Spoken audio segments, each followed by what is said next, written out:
ખરા તડકાનો છે, એક તો વરતળી પાથરવાનો વારો આવ્યો ને બપોર ઓસાળે કરવા પડ્યા શેડાના હાંધા. દેવીઓને સજનો 73મો દિવસ રૂપાળા બાબલાની હારે. હવે આટલો બધો કેબલ છે ને તમારા મનમાં થતું હતું આ છે શેના માટે? હવે જે કેબલ થી આપણે ખાંડની મોટર હાલતી હતી જેના થકી આપણે કપાસિયા પાતા હતા ને કેબલ હતો બીજાનો. ખરા તડકાનો ઘરધણીએ કેબલ માંગ્યો એટલે આપણે તેનો આપવાનો વારો આવી ગયો, પણ આપણે આરો લઈ લીધો નવો કેબલ ને જવાનો તો વળે પાછો ફિટિંગ કરવા. ખરા તડકાની ભૈલુને ખેતરમાં દોટ કઢાવીને કેબલ ને પુગાડ્યો સીધો ખાંડમાં. ફટાફટ છે કેબલ ને કનેક્શન સુધી તો પોગાડી દીધું ને હવે કરવાના છે શેડા ભેગા. કેબલ ના શેડા તો ભેગા થઈ જાય પણ અમારો વારો આવે તેથી ઠીક. બે ઠેકાણે છે થોડું ઘણું હાંધાનું કામ પતી દીધું, મોટરને શરૂ કરીને ફાઇનલી પાણી આવી ગયું, mission successful. A few moments later. બપોર પછી હાથમાં હથોડા લઈ લીધા ગાડીમાં ઊંધા બેસી ટેબલ લખીને હવે જવાનું છે ખેતર યુદ્ધ કરવા. એ મળે ધ્યાન રાખજો, હું આ 16 વાગે સણ્યા ઉપાડવા સડ્યો મળે.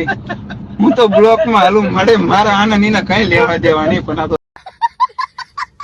હથોડો સુરત વાળાના હાથમાં ટેબલ નો પાયો સાહેબ ને હાથમાં આપી દીધો ને આપણે ખાલી કરવાની છે મોજ.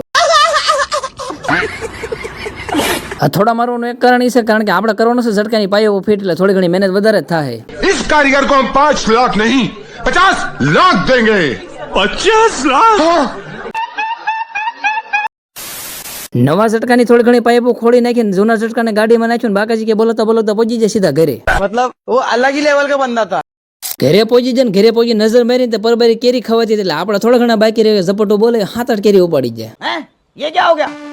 ये क्या सुन रहा हूँ मैं? હાલો તે ઉનાળામાં આવે કેરીની નાની મોટી પાર્ટી ભાઈબંધો કરતા રહેજો.